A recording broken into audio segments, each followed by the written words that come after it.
This is about the dumbest thing I've ever heard in my life. Troup, Smooch, and the Dog Show. Another new episode is coming up tonight.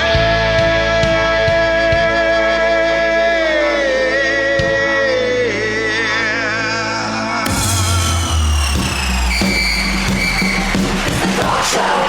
It's the Dog Show. It's the Dog Show. It's the Dog Show. You're listening to the one and only Dog Show. Your hosts, Troup Brenson and Smooch Moncrief. Just two dudes talking Georgia football. Welcome, dog fans, to the one and only Dog Show with Troup and Smooch. Special guest, Coach Hayes, on tonight as we gentlemen. try to figure out what happened again in that game Saturday night in Lexington, Georgia, over Kentucky, 13-12. And, man, we're going to dig into that one just a bit. Smooch, how are you tonight?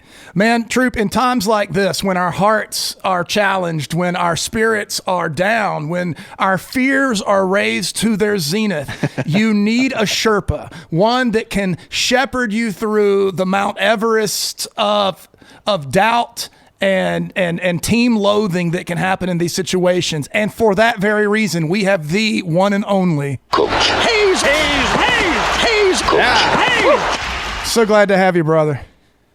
What an introduction, gentlemen. It's always great to be back with Troup and Smooch on the Dog Show. Appreciate you having me in. Man, we're going to lean on you. At least it wasn't a loss. If it was a loss, we'd really be, we'd be I'd be at your house. I'd be at your house with my head in your lap. Pull us out of the depression. It was close. Oh my goodness, so close. But if you can go into Coach Smart told him, it's your first road game of the year. You better be ready. And for whatever reasons, Georgia was not really ready to play. It doesn't seem like it. 13-12 was the final score. And before we get too far into this, because Smooch told me to hold on to this, but I'm going to throw it out right now. This is not unusual, folks. This is not unusual. Georgia has played these type games in Lexington over the years for whatever reason. Yeah, this is what seems to happen when Georgia hits the road and goes to Lexington. Take a look at this. A lot of close games. This is in the last 5 years. Georgia has been involved in 3 road games where they scored under 20 points, Troup Brenson. All 3 were in Lexington against Kentucky. And we don't know the reason. I will say that, we even mentioned that there was no anxiety, or I did, leading up to that game, and I wish there was some anxiety. What did I ask for, Smooth? I asked for a game where I thought we could lose, or I could, at least leading up to it, I could be a little worried that would get the juices flowing. I didn't think that would be Kentucky, but the analogy to me was like when it's the last day of work before a vacation, and you just kind of mail that last day in because you got other things on your mind. Yeah. And Georgia, whether it was in the preparation or whether it was in the execution or just whatever mental mindset that happened, allowed that game to stay close. I'll tell you, Kentucky, despite the game that they played, maybe overlooking South Carolina, they're not a bad team. They're offensively challenged, but their defense has been really good. I mean, these are just the stats. You can make of them what you will. Kentucky's only given up an average of 214 yards for opponents' offenses. That's all they're giving up, 214 yards a game. Georgia had 262. Right. And let's look at that real quick. We'll touch on that. It's been a couple days, but you folks may have not looked it up yet. Georgia with 262 total yards, 160 yards passing, 102 yards rushing, and a lot of those late. I'm going to tell you, ETN had some nice runs late in that game. Kentucky with 284 yards total, so just about 20 yards more than Georgia. They did control the ball, though. 114 yards passing for Kentucky. That's where they struggled. They did have 170 yards rushing. That kept the ball away from Georgia in that time of possession, 35 minutes to Georgia's 25 minutes. And that they did have a big turnover that Georgia did convert into points. And ultimately, the difference in the score, Georgia kicked the field goal off that turnover. But those are the stats. And just a game that, again, not aesthetically pleasing, Georgia found a way to win. Right. And the the trolls immediately came out and said, "Oh, I guess Kentucky has an elite defense too," and that's actually a really that's a football ignorant thing to say. They have a pretty darn good defense. They got a few guys Georgia would like to have, and at one point was looking forward to possibly having. So, yeah, they've got a good defense, and you know what? Brock Vandegrift had a good bounce back game, and you know what? Georgia came out flat, and a good SEC team can take advantage of that, Coach, and that's exactly what they did. They sure did. My thing is just looking before to get into the whole details of what you want to do is I've said in pregame shows on my channel with, looking at Kentucky offensively that I was really worried about the way they performed against South Carolina, because if you're a head coach, what you're trying to do is set it up to basically treat it like Kentucky won by 4 touchdowns instead of getting beat by 4 touchdowns. The prep work needs to be the same. And I think that was shared parallel to what Coach Smart said in pregame interview and even in postgame interview. And, when you go out and you're prepared to execute, unfortunately, that's why I called the game to be a lot under. I knew that they wouldn't cover, and because of what they've done the last 2 years. And I don't know if there's something that they're trying to fit in the parallel there, but there was just a lot of indifferences when you have the opportunity to see a program, go out there and shine, and you want to see them play well. I mean, you're going to have those opportunities. And when you don't have as many opportunities, unfortunately, you got to execute when you have those opportunities. And what I said in my pregame, for Kentucky's offense, as I said, that Kentucky typically leans on the run game a little bit, which they did. Their passing efficiency, they do just enough to keep moving the chains, which they did. And every time they had the football, it seemed like they kept it for 6 or 7 minutes. So when you only get an opportunity of maybe 6 true actual series in a half, I think they only had 4 series in the second half, you've got to be able to execute at least 60% of the time to feel like your offensive efficiency should be there, which we didn't show. Because on top of that, you look at the execution per series, because there was a couple series where 3 and out. So we didn't move the chains anytime. So, that's a big deal when you're looking at offensively, when you're only going to get a certain number of series in a game, and you don't execute. And then we're dealing with basically what I call two donkeys fighting over a turnip, trying to get to the center and figure something out with that process. So that's what's really tough when you're watching a game like this. I've learned as a coach to be a little callous. There's nothing worse that when on Friday nights, coaching a defensive side of the ball and you give up 48 points and you're going to the drawing board and you got to figure out a way to corral your kids and circle the wagons and get back in there. And the best way to do that is grind film. Film tells the truth no matter what. And that's the reason why I enjoy doing what I do. Because in this bye week, I'm sure they're probably going to look at Kentucky over a couple of days. Then they're going to flush it and they're going to start getting prepared for them. And then they're going to be looking towards Bama as they get through the week. I think it's going to be something that is really tough for this week. I pray for those guys this week because they're going to catch immortal hell this week. Because it's going to be a Scott fall camp again. What they're basically going to be notice after the game. Did Kirby seem upset?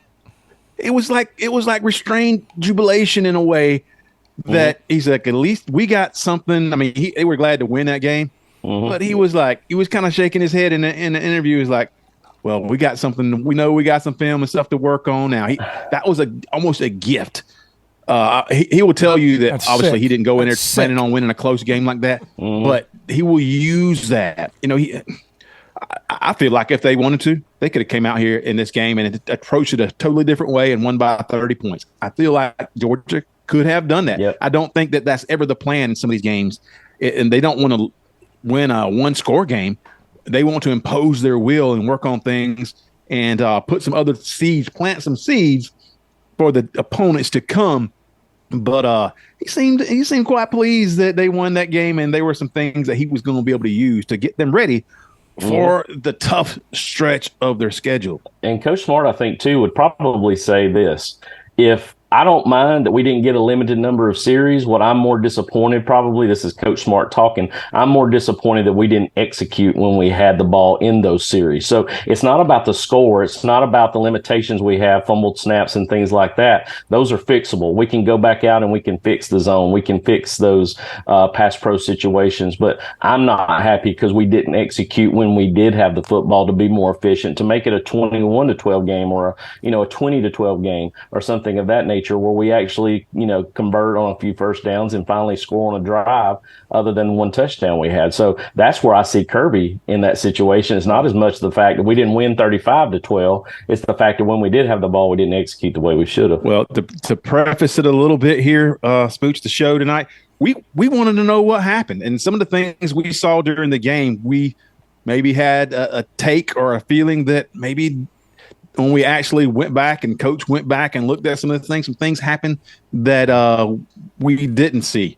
And so we're going to call it what happened in just a minute. We're also going to have Eric Taylor on later in the show for countdown to kickoff. I don't know if we're going to do that on the show or if we're going to release later this week, but that's going to be a part of our content this week, countdown to kickoff for Alabama. So we are already getting our mind set on the Crimson Tide and what we're going to do to them when we get to Tuscaloosa in a couple weeks.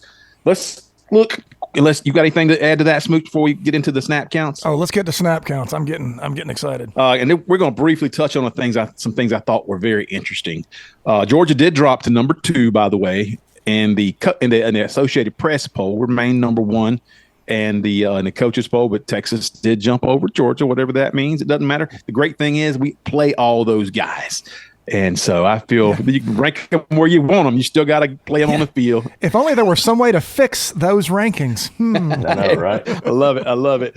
So when I looked at the snap counts, the thing that jumped out to me immediately, I went to the defensive line because Georgia seemed to be on the field a long time. They still haven't given up a touchdown since the SEC championship last year, right? Is that right? Correct. And so, they have given up no touchdowns this year whatsoever. But, man, Georgia's a little thin right now on that defensive front. And I saw, just to give you some context, against Clemson, the other really game that Georgia had to take seriously this year, the most snaps any defensive lineman had was TID. Dawkins had 35 snaps, and they were all right in there, 32, 35. Saturday night, Dawkins had 63 snaps. That is asking a lot. He's losing weight right there. Yeah. He played his best game. He was great. And then Kristen Miller had 58 snaps. A lot. Sackhouse with 52. Gabe Harris with 17. John Ye with 15. McLeod with 15. And then Jarrett with 5. But those first 3 numbers, 63, 58, and 52. Oh, man. Georgia was fortunate they didn't wear down in the second half and give up some big plays, right? I think so. I think what you saw was, number one, everybody that played, I thought the defensive line, the front 7 played pretty well, aside for a couple of things. But what we really missed is they were able to double guys that they should not have been able to double because you don't have a Michael in there that would draw that double team. That type of thing was happening. I think Kristen Miller, I think he's turning into such a solid player. He would actually be probably my defensive MVP for that game. If you go and I've watched the whole game twice, and I watched one of those little, condensed things. And then TID at points was unblockable, right? I mean, he looked really good as well. So that was heartening. But we need that depth. We need that depth to take away. We need that depth so we can have that pick your poison type of front 7. We did not have it for this game. We had solid play, but we didn't have that terrifying presence. Get that depth back before Alabama. It's looking like right now, the reports I'm reading, maybe Michael especially coming back, and that would be a huge benefit for Georgia's defense against Alabama. And then Warren Brinson as well. So that would be big for that line of scrimmage. Yes. Yeah. The other 2 position groups I was curious to look at, I mean, I wasn't until I saw them, was running back and then wide receiver. So Trevor Etienne had 42 snaps. He was the main back. Frazier only had 6. Branson only had 6 snaps. And Cash Jones got 1 snap, but 42 snaps to 6 basically for those top 3 backs. Very interested to see that. Now, he had a good game. He really was probably the difference maker in that second half to score our own lone touchdown. But I was curious about that, and we want to see Nate Frazier. The one play Nate Frazier did get in, I think he might have made a mistake in picking up a blitz. And you guys see that one? Yes. little bit of a problem there. That's what it was. Yeah, I think him running the football and pass pro, he looked like a freshman against Kentucky. He was we saw the freshman in him, and that's okay. It's great teaching tape for him. He gets better with that. That's what we're looking to see when you go out there and you play an SEC defense. He got run over slowly one time, which actually was a better play than just going out there and whiffing. He at least got in the way. Yeah, exactly, because Ernest Green's the one that screwed that one on that pass pro particularly. But, I've always said running back, you get run over slowly as long as you take it square, because it takes them longer to get over the top of you to get to the quarterback if you get run over slowly. So, yeah, he played very freshman-like, and that's beautiful because that's great tape for him to learn and get better with. Yeah, trying to outrun SEC defenders to the sideline. It's just not going to happen when they've got the angle. Bouncing zone is one of the fundamental no-nos when you run the zone. Mm-hmm. For you fans thinking that Kentucky is just a basketball team, and for the most part they are. Their fans are for sure. Their defense in front is legit. They have a player on that front that Georgia, if he was on Georgia's team, he would be a game wrecker right now. It's Walker. Deion Walker is his name. They really wanted him. They were hoping there were talks about him maybe transferring to Georgia. Was coveting Walker because he would have been like a Jordan Davis. That's what they were looking at. Somebody who would occupy two players that you can get in the backfield. And he was good Saturday night as well. Georgia had to account for him. And so they were stout, man. They looked good. And combine that with Georgia not at their best. Looking at wide receivers real quick, and then we'll get down into the nitty gritty. Only Georgia didn't play a lot of wide receivers. Only 5 receivers played. And you can add those tight ends in there. And Oscar Delp and Lucky and Jurasic only had 7 snaps, but Dylan Bell had 40 snaps. Arian Smith had 40 snaps, and then Lovett with 28. Colby Young with 17, and London Humphreys got in there for 15 snaps. 15. So really, you had those 5 guys go, and it was mostly Dylan Bell, Arian Smith, and Dominic Lovett. Those were the guys they leaned on. I mean, when Colby Young got in there, he made a nice play. Yeah. And I'm a little bit worried about those guys. I don't know, it was a weird game, and I know it's been early in the season, but I'm most worried about which guys are going to step up against Alabama and Texas and some of those games. But those are the 5 that played Saturday. Well, a couple of observations about those guys. First of all, Arian Smith, if he doesn't fall on that fumble by Delp, we're having a whole different conversation right here. Probably so. I mean, we're having a whole different conversation. Whatever. If you want to say this was Kirby trying to motivate his team with a vanilla game plan so that he have if you think he's this evil genius would have lost the game had Arian Smith not fallen on that ball. So that was good. ETN, I think ETN showed something we haven't seen from a Georgia back in a little while, and that is the ability to make your offensive line look better than they actually played. At times he did. He made some really good reads. He made some things out of nothing. He made men miss in the hole. Of course, he made a couple of vision errors, whatever you want to call it, but that happens. But the receiver thing, that felt odd to me, the lack of reliance on our receivers this game. It felt intentional, and Coach is going to talk about it a little bit in a second, so I don't want to get too far into it, but part of their game was to take out some of these routes that Georgia butters their bread with, but still, it seemed that we came in with a plan and we stuck to it. There wasn't a whole lot of evolution and change within the game itself.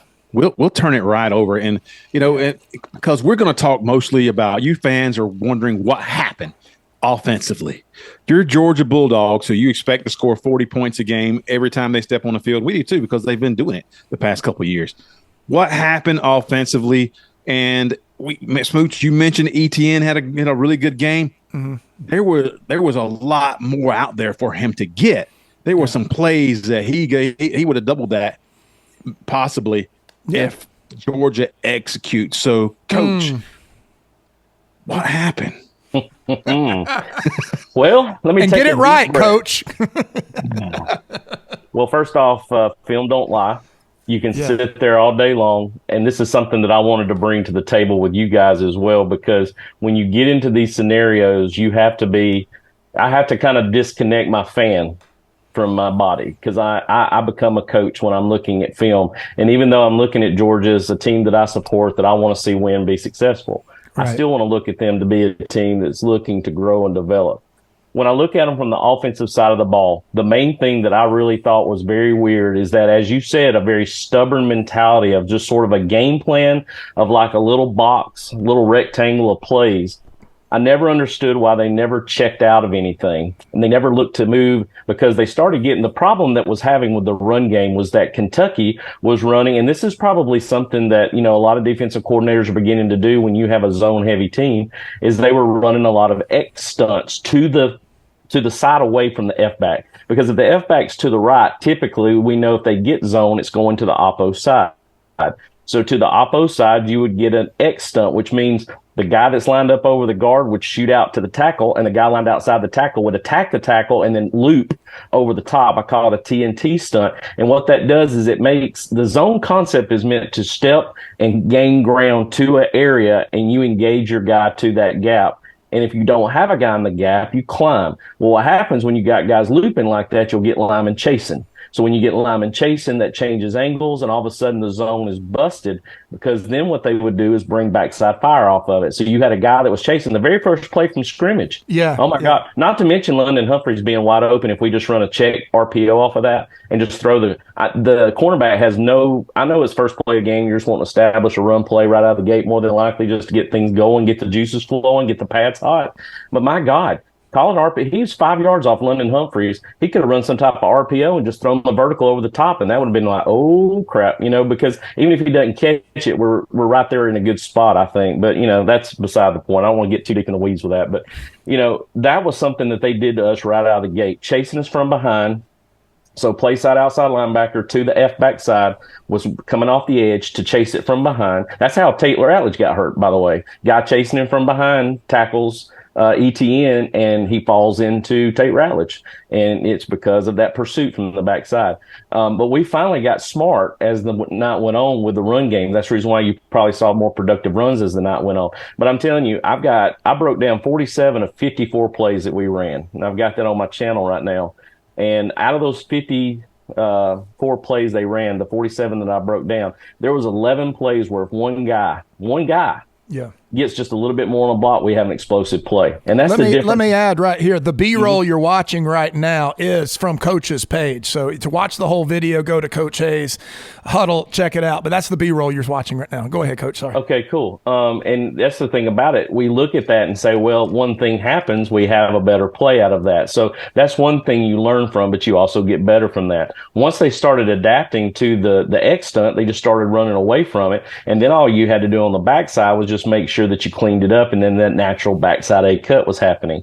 We couldn't run gap scheme against them as well. We had trouble doing that. But it's like that's all we tried to do. We tried to run an inside duo look that runs to the zone. We tried regular zone out of F-back shaded to one side or the other. And then we ran a couple of gap scheme plays. I think we tried to run ghost counter with the guard in the H-back with Lawson Lucky. It was pretty productive. And then we did try to run counter tray. But when the time we ran counter tray with a guard tackle pulling, they brought a perfect blitz. That guy chased off the backside. And the minute Trevor touched the football, he's having to make that guy miss, and now your gap scheme's screwed. So quick question. I hate to interrupt you because you're rolling right there. Uh-huh. As a fan who watches all the plays and watches them 2 or 3 times, and just as a casual fan, I think we want to know, what is the blame? Can we blame somebody, or is it just a whole team effort of screwing up on one player taking their turn screwing up on every play? Or do we just blame Bobo? Do we blame Coach Smart? Coach Smart, who do we blame? I'm not going to blame Coach Bobo, even though most people would love me to blame. And I know that people watching this show are going to want to say, well, you're crazy. He's the reason why. He's not the reason why. Honestly, I think he's still being limited to what he can do by Coach Smart. That's just me thinking out loud. I know that Coach Monken, when he took over for the offensive coordinator position, I think one of the things he had to give Kirby was the ability, you got to let me have the offense. And I think that was something that was very important to the establishment of Todd Monken actually coming to the Georgia Bulldogs and actually being our OC. I think that was if he didn't let him have free reign, he wasn't going to take the job. And I think him and Bobo are on a different level. They've known each other for so long. They're almost like brothers. I mean, they've been coaching along together. It's just like having a big brother on the team. And, I sit there and look at it as he feels like there's sort of this control factor. That's the reason why I don't think the 13-12 really bothered Coach Smart, because he kind of dictated what he wants to do with his defense, which is his precious. And, with offense, he's trying his best to make sure that, we want to go out there and execute, but, literally we've got a game that's really great right here for us to get better with. We got great game tape to go with, even though it's to the fans' demise of not executing and showing just all the inconsistencies that we saw. Really, what I have to say is that we had a very bland offensive scheme to run against Kentucky, and we didn't execute very well. So I blame the players as much as I blame any coach out there. A lot of people would say, well, that's the coach's fault. He should have had a better game plan coming into Kentucky. But I just think realistically, they thought if they went in with this game plan, they could execute and actually be up 21-12 or 28-12 or something like that. But when you don't do those things and don't execute, now all of a sudden you're like I said a while ago, the two donkeys fighting over a turnip. And you've got to fight, you're fighting tooth and nail just to find a way to get out of there with a victory. And then it's an ugly win is better than an ugly loss. I've seen that as a coach many times. I'll take that any day of the week, because what's lovable about that is that you go home at least with a sense of feeling that you've still got all your goals are still in front of you from the SEC standpoint, from the national championship, the SEC championship. But what's great about that is it's great teaching time, because I'm sure there's going to be some gnashing of teeth. There's going to be, get after their asses mentality. When you get in there, you're going to have a lot of gnashing of teeth with coaches' own kids, but that's teachable and that's coachable and that's important. And they need to see that and grow up from it, because you can, believe it or not, as many of these guys, I know he talks about remaining humble, he's probably still got a lot of them still smelling of themselves a little bit, feeling pretty good about themselves. Agreed. And honestly, to get knocked back down a little bit, that's the best humility in the world, is when you take a team that you think you should beat by 4 touchdowns and you're walking out of there with a 1-point win. So from that standpoint, I'm going to blame really the execution of some key positions. When you look at the offensive gameplay from the run and from the pass, our offensive tackle play is down. Truss is doing Truss things. He should be on a short leash. And honestly, I don't know how Coach Searles hasn't fired him yet. Monroe Freeling is rotating in, I know, consistently for Truss and for Ernest Green III. Yeah. Ernest Green III is not playing as well either. He's showing a lot of inconsistencies too. So I think they're trying to find that right match out there. I don't know if you realize this, but they actually moved Truss down to guard a little bit and took Fairchild out a couple of times too. Really? But yes, later on in the game they sure did, because when Tate went down, you knew Michael was going to come in immediately. That's the first fit. But then I noticed they rotated Truss in, and you had Monroe Freeling and Ernest Green III. Truss has got some guard work. That's what he was doing prior to. Let me pause you right there. So just some context. Looking at the snap counts for the Dogs on the offensive line, Tate Ratledge only played 17 snaps before he got injured. Monroe Freeling, and we thought he came in there and played. He only played 17 snaps. Now, Jared Wilson, of course, at the center, 54 snaps. Dylan Fairchild with 48. Truss with 48. And then Ernest Green with 44. Micah Morris with 42. So all those from Micah Morris all up to over 40 snaps. Monroe, it seemed like he was in there more than he was. And I think we're seeing some of the missteps. And it feels like missteps because Truss is always like he's on skates. Not always, but he's on skates a lot of times.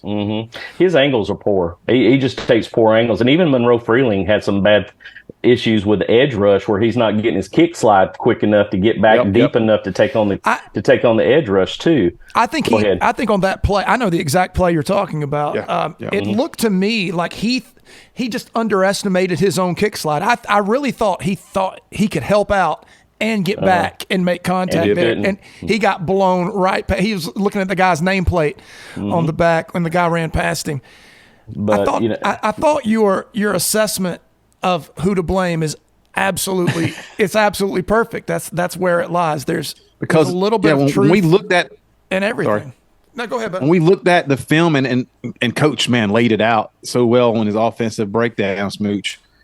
You saw plays that had an opportunity to break out and to be big plays. Then you saw a player not do his job or just not looking anyway. That's basically what it's just execution. There were guys, and so it looks like when you're watching it live that what kind of play is this? Why are we running into a brick wall? Let's throw it downfield. Those plays are there too, and like Coach said, I think it was a very limited game plan that Georgia went into Kentucky with.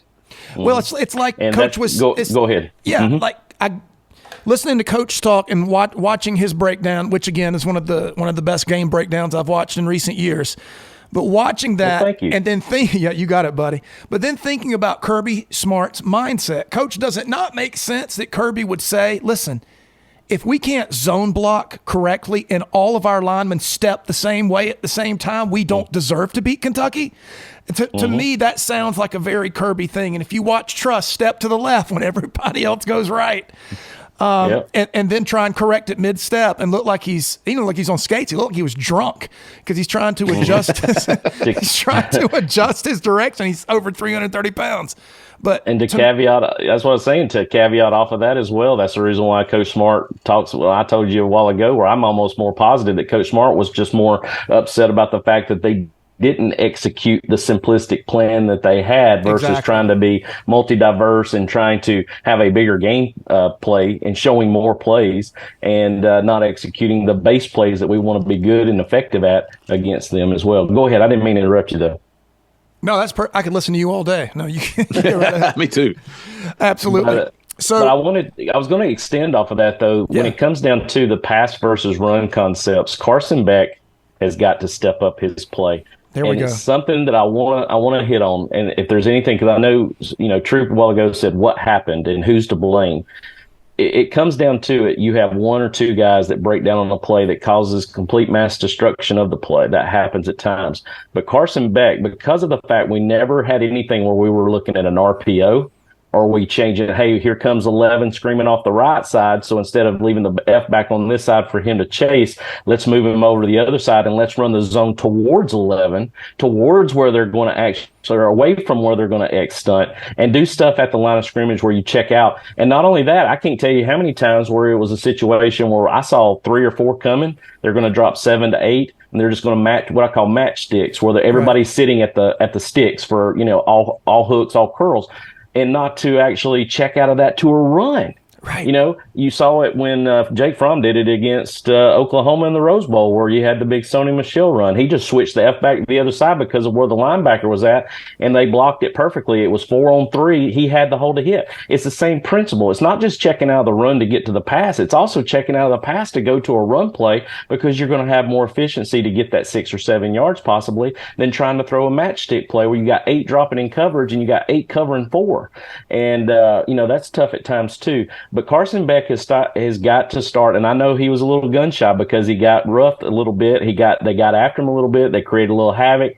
He was having to run for his life, throwing checkdowns a lot. But when he did get the pocket, he's got to pull the trigger. There's about three or four plays where he does not pull the trigger in anticipation, because I think he's so scared to make a mistake that he'd rather throw the check down, which I grant it. A couple of times when he threw the check down, we got 6 to 7 yards out of it. I'm never going to fault him for that. But sometimes, there's just got to be a time where you just finally say, you know what? Kiss my ass. I'm going to throw it. I'm going to throw it and see what I can do. And that was something that Stetson Bennett didn't care. He would throw those. And then another thing that really hurt, there was 3 or 4 plays where Carson should have pulled it off the zone. They have no respect of him pulling the football. He had 25-yard runs left on the field. Easy. Do you guys worry about that? Do you worry about Carson Beck because there's such a not if you're going to run the zone. You can't run the zone. The whole principle of the zone concept was to have a quarterback that could pull off the read. There was 3 option. If there's no option, it's not an option. Exactly. That's the reason why I'm saying is that when this whole principle started, this principle of the zone concept was built off the triple option. It's the same deal where you're reading the zone back, looking at the end to see if he squeezes the F back. And if he squeezes, you pull and you're out the back side. That's where all this concepts came from, where now you see like the H or the tight end come across on a split zone. That's why you call a split, because they're splitting across to block that read guy so he can't chase the F back down. But now what they were bringing was the F back they were bringing an outside linebacker off the line of scrimmage to chase it down instead of it being the end man on line of scrimmage. But, to go back, that's the thing about it. You look at those are the intangibles. Stetson Bennett had a little bit more, I think, of I don't care. I'm going to throw the ball anyway. Mm-hmm. And pardon for my language, by the way. I get fired up talking about this. I'm sorry. Be yourself. But I'm just saying, though, that it's Stetson not giving a crap and throwing that ball anyway. I was never and the ability worried for him to run. Yeah, Stetson had the full. I felt like it was his offense. He could do whatever, and I wasn't worried about when he chose to run the ball. That, oh my God, he's going to get injured. for some reason with Beck, I'm worried about that, him getting injured, but he should be able to pull that ball. But now as I think about it, every team in college football, if their starting quarterback gets injured because he's run that play and chose right to pull it and run himself, if he gets injured, everybody's going to suffer. There's no teams that wouldn't. So Georgia's in the same boat as everybody else. Well, you've got to put there. Yeah, and you've got to put the pressure on the defense of knowing that you can flip the switch at any time. There's a line in Talladega Nights where he says, look at that guy. He's a crazy cowboy. And he goes, I know he is, Junior. I just wish to hell you had a little more crazy cowboy in you. And that's it. You want that dude to say, hey, we're going, you do that and see what happens. What about this? What about since the preseason, so to speak, and it didn't look like a preseason game Saturday night. Since the preseason is over, and what if they want teams to think that Carson's just not going to pull it? Don't worry about him. Chase the running back down from the backside. Just let him. I've been over that scenario in here. Don't put yourself at risk until the games really are going to be games that are won. That you're going to be tightly contested. I didn't anticipate this being the Kentucky game, but it was. But it's one of those things to consider. And I think that when now with the games, when you play in Alabama, you got to pull out all the stops. You can't worry about that. And you're right. They're going to see a difference. I think that's what's weird about this whole situation is that this couldn't have come at a better time. Move us to number 2. Hey, they could have moved us to 5. I don't care. I seriously I'm good with do 10. not care. I'm good with 10. You just put us somewhere that's not 1. We're in a situation very similar to what Kentucky just faced, getting drubbed by South Carolina, and Alabama is sitting there this entire 2-week period saying, what dogs are we going to get coming to Tuscaloosa? Well, you're going to get a team that looks completely different of what you just saw against Kentucky. I completely agree with that. And I'm going to say this. When you have games like this, just like I was talking about earlier, I think in pre-show, I had games where I was a defensive coordinator and a team put 48 on you. And you're just sitting there going, man, I thought I had a great game plan. We just didn't execute. We had bad things happen, short fields, whatever it may be. And you got to go in and you got to teach it. You got to get your point across, and then you got to flush it. And that's what they're going to do. And it's the same principle. As long as they are effective with the mental side of that game and they learn from their mistakes, I definitely think that we're going to see a better team show up in Tuscaloosa. There's no doubt about it. But also, too, what's beautiful about this is that they get the opportunity to see that you ain't all what you think you are. And we're trying to just run our base stuff. And Kentucky just made you look really silly. At times. I mean, we fought back and forth defensively as well. I know defensively we played a lot better, but they were still later in the game. You're talking about all them stamps by the D linemen. That's the reason why you were seeing the missed tackles later on in the game, and it was getting to the second and third levels because our defensive linemen were getting off blocks, but we just couldn't hold on. We're exhausted. I can't tell you how many times the running back, Zero there, I can't pronounce his name. He's got such a crazy last name, but he's scooting off tackle where we actually have him grasped at the line of scrimmage. I just think it comes down to the fact of we've got to get better in our tackle play, both pass pro and in the run game. Ernest Green's got to step up and get back to the caliber of what we think he is. Truss has got to I said from the beginning, I've said it since February, he should have the shortest leash on the team. He is a super senior. You did say that. I remember you saying it. Oh my God. This game was a master class in you being correct about that. Yeah, and that's the thing about it is that he's got to eventually realize that if you're not producing, my guy, you're going to have to go to the bench. Monroe Freeling has shown that he can go in and do the job. Does he make mistakes? Sure, but he's not doing it at the pace you're doing it at. And it seems to me that he's executing at a higher level. Now, can Truss still help us with depth? Sure. Can he go in and provide something at the tackle or the guard position? Sure. But I just think that's something that's got to change. But Carson Beck, maybe they had, I don't know, a governor on him, where they were just basically saying, listen, because, that was what I was trying to get to. I forgot all about it. I got too deep in the weeds. Kentucky was running a lot of zone cover 4 match, where basically you're in a zone concept until a guy gets to a certain area and then you take a man. And so there was a lot of times where we're trying to layer the zone, and he has one guy has bad pass pro, Green, Truss, maybe Fairchild lets one through every once in a while. I don't think Jared Wilson or Tate Ratledge ever had a bust on pass pro up and breaks pass pro, and breaks the pocket. Now you're not in phase with your receivers anymore. Now you're scrambling, trying to find somebody to throw to. There was only maybe 5 plays that I can remember where Carson Beck had a clean pocket to actually let the route tree develop in front of him and be able to make good throws, like the one he made to, I don't know if you guys got the chance to see it, where he gets pass pro broken down and he can't throw the backside dig that I want him to throw to. He ends up throwing the check down because he gets pushed out on I think it's a green bust on the pass pro. And then we run that same play later on in the game, and he actually ends up making that throw on the dig on the backside. Yeah, and he throws it into a mailbox to Dylan Bale on the backside. So it comes down to best throw of the game. Yeah, well, without a doubt. I mean, it's like reminds me of the old Star Wars shooting the photon torpedo through the little porthole. But it's just that same thing of when you that was a Gen X reference. A Gen X reference. Yes, it was. Yes, it was. You got to go back and watch Star Wars: A New Hope. But that's the thing about it, is that he makes throws like that, and that's the Carson Beck we know. So if it comes down to it, cleaner pockets are going to allow those plays to develop, where we can see those more vertical passing game. We can get the ball down the field. I don't really want to worry about the Heisman talk anymore, honestly, to tell you the truth. As much as I was high on him about that, I really think he just needs to play in his own frame of mind. He needs to go out there and execute. He's going to have those solid 300 to hopefully 400-yard type passing games, and complete 17 of 25 or 21 of 26 or something of that nature. But it comes down to the fact you get all of that by running the ball efficiently, and that was something we really struggled with as well. So that bad combo together creates just all of this. And then on top of that, only having the ball for so many series, you got to execute. And if you don't execute, then that just makes it even tougher. And you're talking about 17 reps by Monroe Freely. If you think about that, they only had 54 total. So that's a third of the game that he actually played. So I like the tenacity with which he plays. I think that's the reason you think you see him out there more than he is. It's the way he plays. Yeah. What do you have, Troop? I was going to ask Coach about tight end play, but go ahead. No, go ahead. Yes, you first. Because you made me think of it when you're talking about running game never getting going. We rely heavily on our tight ends, 2 and 3 tight ends deep. We seem to have one problem in the transfer kid that came over. It seems like for 3 games, whether it's dropping passes or missing blocks, he just hasn't shown that he's ready for SEC competition. And that sounds horrible, but it's true. He is struggling. Yes, he is. And I don't know what they're trying to do. It's just sort of like trust. I don't know if it's like they're trying this sort of experiment to see what he can do, because I noticed in the Clemson game, when I did go back and watch that fully, he did have some good plays offensively blocking. It looked like he was trying to get the hands in there, good technique, not letting his guy beat him across his face. But it was very limited what I got to see. And then you see, obviously, the Tennessee Tech game, very little play there. But then in the game where they put him in, man, he screws up a run play.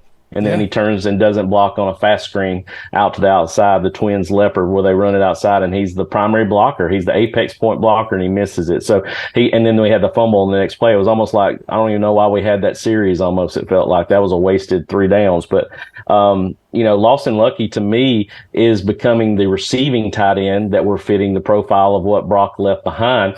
But Delp has done a great job blocking as well. The only thing is Delp's he's just a different player than what Brock was. Delp is better when he is inside with his hand on the ground at the Y or at an H position where he's off the tackle 1 by 1 and can run all of the misdirection play action, where he's your flat guy, he's your option guy, he's your mob route, the move over ball route where you run the apex point over the top of the center. And he's that guy, that big guy in the middle of the field that you find when you split zones and you run layers into zones. But Lawson Lucky, to me, is the one that they're moving more around like a receiver, because when they run a lot of 12 personnel against both Clemson and against Kentucky, where you had just 2 primary receivers at Z and X, and then you had Delp in the game at Y, and you had Lawson in at a H. Well, and he lined up wide too. Yeah, they had Lucky for 22 snaps and Delp with 48. Yeah, and that's the reason why Lucky was not in as much, because when he came out, they were going to more 3 receiver sets with that, because he was coming out as the H and Dominic Lovett or somebody else was going in as the other receiver. So, they say that we're not using our tight ends. I think we're spoiled by what Brock did for us. I really think we're utilizing the tight end game and throwing to him. That's in Lawson Lucky. It's just that we're not seeing Delp become that guy, because what we saw him compliment back when Brock was here. He was basically doing a lot of things that Lucky's doing for Delp now. You mean Brock Bowers, who's leading the NFL in tight end receiving yards? 15 receptions and 156 yards over. Brock Bowers. That Brock Bowers, yeah. I still wish I had that. I still wish I had that tag of those two Raiders fans, sign of going, oh my God, when they heard Brock Bowers. Yeah, that little side that they got, as Brock Bowers was drafted. I'm going to find that for this show. It will be right here. Yeah. You know what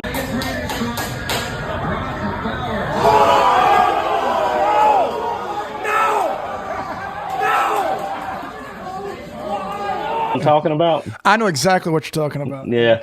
But, I told you guys, and I've said it on our show with John at the Dog Dispatch too, that I really think that, I was really interested. It's funny. I'm even going to go back to Troup and talk about the backup center deal, because I remember you giving me a hard time about the center being possibly Bobo. But you know what? Jared Wilson was hurt in fall camp for a long time. We didn't know who that center was going to be. It's going to be Tay Radledge, but he's hurt. Exactly. So, but it comes back to the fact that I mentioned, I wondered how our identity on offense was going to be without Brock Bowers. And right now, I still don't know what it is. That's a great point.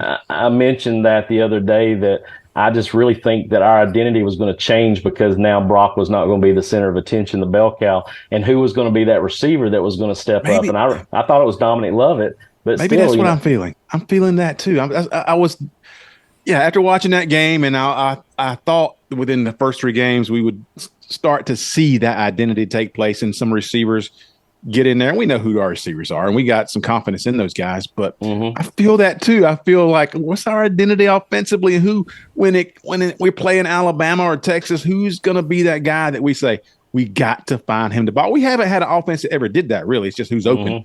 It's who's open. I still feel kind of like that's music to Kirby Smart's ears, because he knows that DeBoer doesn't know that either. He doesn't. I just want them to feed the ball to Dylan Bell. I want him to be the guy that gets 8 catches. It's frustrating from our part. And just work off of Dylan Bell. Then you find the other guys, but establish that one guy that gets hot. That's me. That's just me. But taking everything you've said, Coach, about what happened against Kentucky. So you are telling us there's a chance against Alabama to clean that up. Saying there's a chance, without a doubt. Yeah, that's what I wanted to hear, because not just me, there's a lot of Georgia fans. That was another Gen X reference, by the way. I'm sorry. Exactly. We're dating this show. Yeah. So me and a lot of fans, after listen, I was telling my son before, I was telling Tyler, and he's probably listening to this, I'm sure he is. But so Tyler was texting me before, and I was like, before the Kentucky game, about Alabama. I was like, we got Alabama. We are too motivated right now. We're better than they are on a lot of ways. They're very talented. But then we play Kentucky, and they throw that monkey wrench right in there and start making me question whether we are that team. And a lot of teams are questioning us right now too. That's fine. I've been on social media the past few days, and their questions are, Georgia plays like they did against Kentucky. Yeah. I'm like, no joke. We play like we get against Kentucky, we might not win again. But that's not a Kirby Smart team. Yeah. That's not this culture and this standard. And the worst thing that could happen to college football that is tired of Georgia, the Georgia Bulldogs, is for this game to happen against Kentucky and Georgia win, and then start piecing it all together. Yeah, Troop, when you were just saying that, here's what I was thinking. I was thinking about Coach speaking of motivation and motive for the game plan and all of that. And then I got to thinking, what is Josh Heupel making his team work on this week? What do you work on? Where's the negative game film? He kicked an onside kick up 30 in the first quarter. I saw that. He ran up video game numbers. I guess he was trying to get Kent State to rage quit. I mean, literally, that's what it seemed like. What are they working on this week? They're probably not. If they're like their fans, they're everywhere they're claiming their national title right now.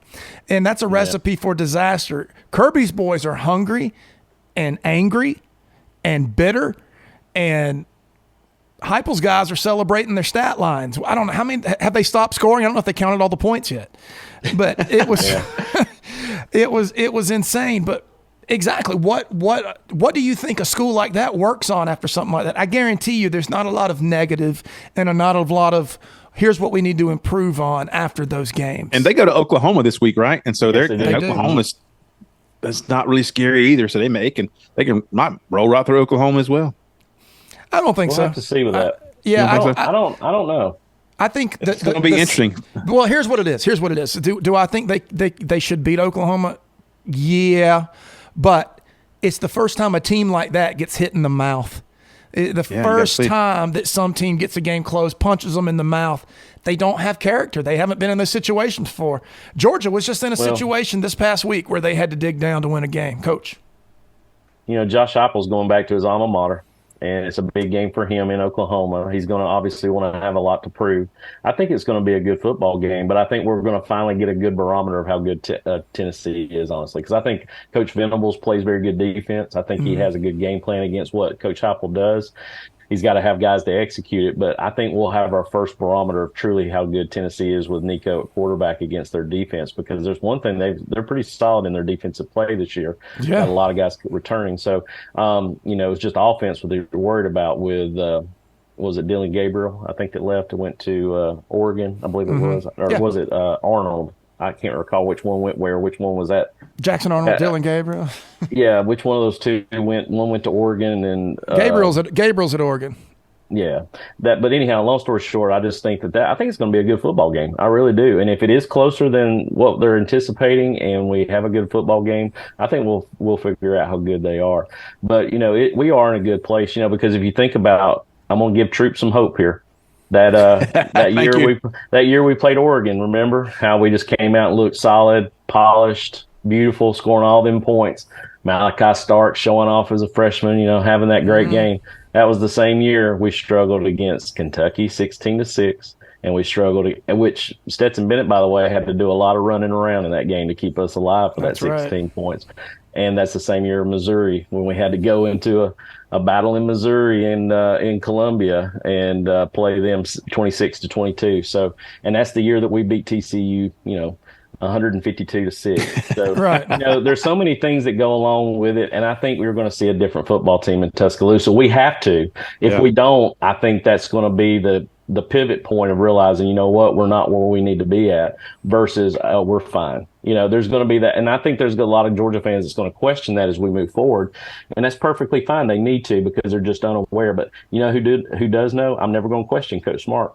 I know that his staff and I know that his players are going to be ready to play in Tuscaloosa in 2 weeks, no doubt. If you saw his demeanor, Smooch, and we all did after that on the field after the Kentucky game, we were feeling a certain way. And then Coach Smart was like, he just had this kind of look on his face, and I could see him just kind of like shaking his head, like, told you. And then he knew that, this was going to be something he could use. And like you were mentioning Heupel, and I'm sure they have a philosophy, and whether we agree with it or not, they score points. But Coach Smart tries to find the value because he's got 2 national championships in his back pocket. And so he can use some of these games, some of these portions of games to find out about his team. And there's some risk involved, but you got 2 natties. The risk is the pressure is a little bit less if things don't go right, but you find out about your players, you find out about how they respond, and then you use what they didn't do right and what you want, because it's always, people say chess and checkers and all that. I feel like Coach Smart's always got a little something extra or a little something different than we realize, and he does. I mean, there's something different going on in his head and what he wants to accomplish than we ever know anything about. And the outcome of that game did not catch him by surprise like it did everyone else. It didn't. It was not whatsoever. And I decided, I told Troup this after the Ohio State going into the TCU run that we had there. I said, I'll never again question Kirby. Now, and that's true. Just don't ask me about it during the Georgia-Kentucky game. Because for that, there's about 4 hours with a 30-minute block on either side of that game that I don't want to talk about Kirby. But I read the group text. I read what Smooch was saying. Oh my God. Yeah, no, go ahead and burn those. I deleted those. Those are gone. But no, there is. Yeah, philosophically, using a game to motivate your team for another game, you can argue about whether or not that's even a wise choice. Kirby certainly seems to do it, but you can't argue with the hardware. And so, it just the competitor in me says you go out to win every game, giving it your very best in every aspect of the game. You hold nothing back. And Kirby definitely plays to mess with your ability to study film on him. He definitely takes that into account in how he calls a game. And hey, it's working. So 2 weeks, gentlemen. I know. I do want to have a mention to all those Bobo haters out there for really any offensive coordinator. But if you've ever been in the box and it's in the middle of the second quarter and you're down by 7 and it's 2nd and 3 and they're in cover 3 and then they're switching to a cover 2, you think you got the personnel in you want, and the wrong guy's coming in, you got to get the right guy on the field. They got to change it up. Check at the line of scrimmage with me. You got time. It's 9-8. We got to make a call. I mean, you don't realize all the things that go into each call that is made in a game, and there is a plan that is put into place. The one thing that I see Kirby and Coach Bobo and all of them do typically is make great adjustments. But in this case scenario, I don't think they made adjustments. I think they finally started executing the game plan that they had set in place from the first half. So, don't be down on that. As time goes on, I've always defended Coach Bobo because I've been in his spot. I've been in that situation up in the booth, and you're trying to, adjust to what they're doing, and you got 4 coaches in your ear saying, hey, we got this on the first play. Hey, we got this on the second play. And you're still trying to figure out what you want to do after you run trips right and you run 94 mesh, and then you want to come back to it again later in the game because it was successful. You got all these things that are happening in a ball game that you have to be thinking of consistently. And to me, OCs and then having to deal with the head coach in your ear. Do you think Coach Smart was in his ear a little bit on the headset for Saturday night? We saw like it. Exactly. So, that's a lot of things you have to take in. And I get it. Right. They get paid to do that. They make good money doing that. But still, it is a highly stressful opportunity for a coach to be in that position. And I just really think we're just going to see something different when it comes to, 2 Saturdays from now, from this past Saturday. I cannot get on the Bobo bash train. I just cannot get on the Bobo bashing train because Kirby had games like this in this same type of ebb and flow to his seasons before Bobo came back. Mm-hmm. You can see it with Todd Monken. I don't know what it is. I don't even know if I know how to articulate what it is, but you can look and see that there's this has been a modus operandi for this team for about 6 years. And so I don't think you can blame it on Bobo. What Bobo's missing and what the Dog fans are missing seeing is that game or two where the offense against a really good opponent and the offense just goes off and they can't stop them. Nothing the other team does work. I mean, against Ohio State or against it's just a really good Oregon, any good opponent like that, especially late in the season, they need that to balance the stuff that they think they know about Bobo. Because it used to be the Bobo wouldn't run the ball. Why didn't you run Todd Gurley in that situation? It's one thing or another. I heard that today. As fans, we want to blame something to make us understand and where to direct our displeasure. I understand that, but it may be the jury still may be out on that because we do need some of those games where the offense just dominates a good opponent and you can see where they don't know where our offense is going next. Maybe that'll happen, maybe it won't. But what an amazing segment, man! This makes my heart. I needed this, Coach. Thank you for the therapy. It's very cathartic, Coach. Thank you. I'm glad I could help, John. You got a lot of stuff going on, brother. Coach Hayes Hudl, Dog Dispatch. Tell us about it.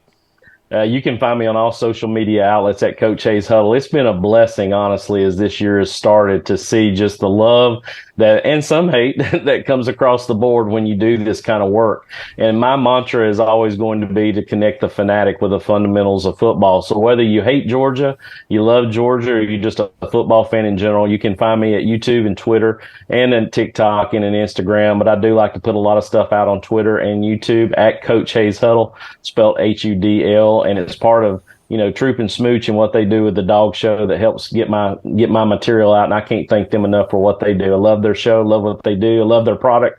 And I appreciate all that you do too, gentlemen. Hey man, the first time I saw your story, we've been over the story a million times. I liked a video that maybe, I don't think only a few people had even looked at it. And I texted Troup and I said, hey, this dude's going to blow up. And it's very pleasing for us to see your show take off like it has, especially over on YouTube, where you just have a constant influx of new followers and everything. And so, man, the video breakdown if you haven't seen the Kentucky offensive breakdown, you need to check that out. It's over on Coach Hayes Hudl on his YouTube. It is phenomenal. I stayed riveted to it. I probably watched it closer than I watched the actual game when it was on, because I'm doing half of that on Twitter, right? But it's been really cool to have this front row seat to watch your stuff take off, man. It really has. Exactly right. I appreciate that. Exactly right. And once you could see that, and I was going to watch this a few minutes, and I couldn't stop. It's like I had to see the ending. I was like, I'm going to watch 5 minutes, and 51 minutes later. Because now I felt better, because I was like, there are things we can fix. It just wasn't stupidity. There are things that we will clean up and fix. But anyway, awesome segment. So good. Coach Hayes, thank you, brother, for jumping on with us tonight. Brother, go Dogs. Let's go. Go Dogs. Thank you, gentlemen. Coach Hayes, Coach Hayes. Whoo, that was tight. All right. What an amazing segment. That was an all-time classic, Troup Brinson. It was, because we framed it up right. We really wanted to know what happened, and we know Coach is better than anybody at kind of telling us in layman's terms with a little bit of extra, expertise in there, because that does help us to dissect who to blame or who not to blame. 100%. Is it going to be different next game? That's what we really want to know. We want our dogs to be hitting on all cylinders. Anyway, so thank you, Coach Hayes Hudl. Spectacular job. Let's look at what else happened around college football this past weekend. And the games I had to look at, we did watch that South Carolina LSU, and South Carolina, Smooch, had a 17-0 lead against LSU, and we were talking on social media like, okay. Right. We basically talking to USC fans. Oh, maybe that LSU win wasn't that good. Yeah. And then here comes LSU. Nussmeier brought them back, and they ended up winning 36-33. They let him keep throwing the football. I'll say that. They must have learned that. So they must have learned that in Vegas. So yeah, we did watch the Bama-Wisconsin game, and what I learned from the game, Bama won 42-10. What I learned is that Wisconsin's quarterback went down in the first series. Whether that mattered, I don't know. They had a quarterback that had some experience. It was a Locke playing from there, but they didn't have the athletes or the horses to run with Alabama. No. Alabama's got an explosive offense, and they didn't have explosive defensive players, if you know what I mean. Yeah. And they could just get run by and didn't have the speed or athleticism or physicality to play. I don't care what you do during your regular season in your own conference. We see some of those teams that don't match up once they hit a quality SEC team. You could see at one point in that first half, Alabama, they're just trying to sustain drives. We've talked about that being a problem for the Tide. There's not long sustained drives. And then all of a sudden it's close to halftime. They need to score. So they just throw 2 passes and go, 80 yards in 2 passes and score, because Wisconsin just couldn't run with them. Yeah, and I wanted them to give them a game, but maybe not give them a game, because their first real test is going to be against Georgia. Yeah. Luckily, they do have it at home. We'll see how Georgia challenges them. I can't even say that. You're going to clip that. Challenges them. Yeah, I'll get that's clip forever. The other game we looked at, of course, was Florida and Texas A&M. It's one of those games that Florida fans were saying, or even the pundits were saying, in the first 4, if Florida can go 4-0. And they got a chance to have a good season. They're not going 4-0. They won't go 4-8. They lost, because this was the easy portion of their schedule, right? And the easiest. Yeah, Texas A&M, no problem with Florida, 33-20, and Lagway, who threw for like 400 and something yards last week against a nobody, did not have a very good game against him. He played as well as Mertz played. They both looked like crap. And Lagway about the University of Florida Gators. Oh, here I got one for you. You can tell he played for the Gators. He's smoking cigarettes and drinking gallons of tea. Yeah, they did that right after the game, I'm sure. Yeah, and Lagway threw a couple picks. Mertz threw a pick. They didn't look good. They're a dumpster fire. They've been a dumpster fire for quite a time. And the only question now is, how long is Napier going to be the head coach, and if they're going to swallow all that money and get him out of there? Who's next? That's the question with Florida. We don't really care. Florida is burn it down. Afterthought. We just burn it down. Another game we saw was the last 2 games I wanted to mention: Tennessee and Kent State. And For what? It makes the heart of a Tennessee fan feel so good when Heupel is running up the score and they score 70 points in the first half, which is ridiculous. But you don't learn anything about your team by beating up the neighborhood kids. Right. That's exactly what it was. You don't learn anything. They're not challenged. You don't. And so their first game is really going to be, they play NC State, but it's still NC State. That was a joke. It's an ACC team barely peeking into the top 25. It's not anybody that should challenge a Tennessee or an half SEC a dozen team. SEC schools. Yes, half a dozen of them shouldn't. And so, it's still hang your hat on that if you want at your own expense. They go to Oklahoma this week, and we might find out some things. I still don't think Oklahoma's is. I think Tennessee should win that game, even on the road. But we'll find out a little bit more than them beating Kent State or Chattanooga. Enjoy it. This is a lot. Yeah, this is a lot like the hype going into the hype. I didn't say it was going to be the same result, but this is very similar to the hype going into the Florida-Tennessee game last year. Very similar hype. Tennessee is just grotesquely arrogant going into this game as they were going into the Florida game last year. And because right before the podcast, we were on Twitter, just trying to give them some common sense to some Tennessee fans. And they were just going off talking about Georgia for one thing and how Georgia was afraid for them to come in. We hoped that their offense slowed down by the time they got to Georgia. They'll slow down when they get to Georgia. We saw if your program's that good, we saw you lose to Florida last year. We saw you lose 4 games.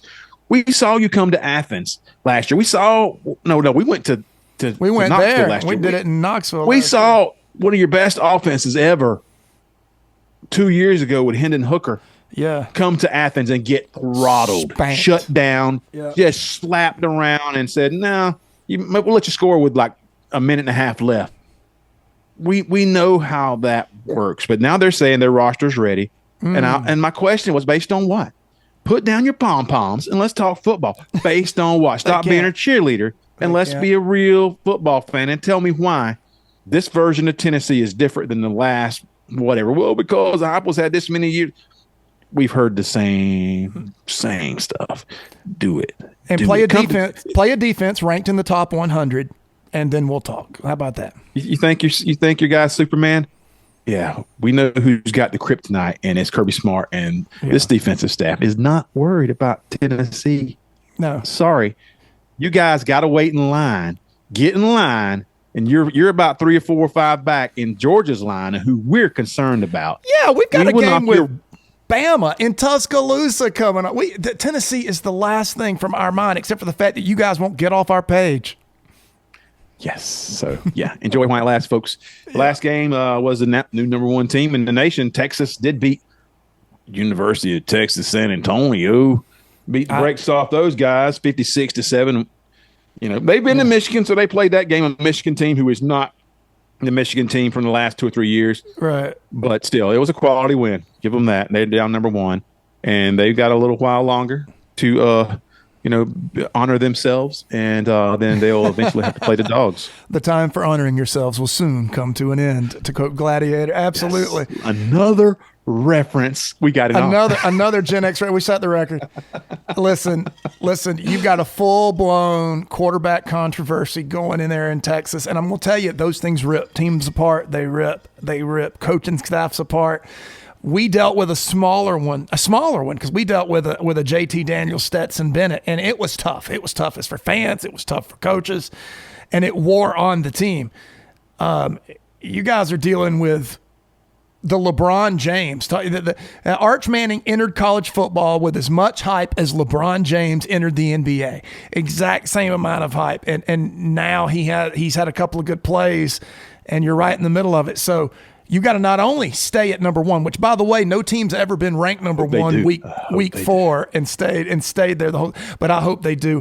We want Texas to be undefeated and riding high when Georgia comes to town. There'd be nothing that would please dog fans more.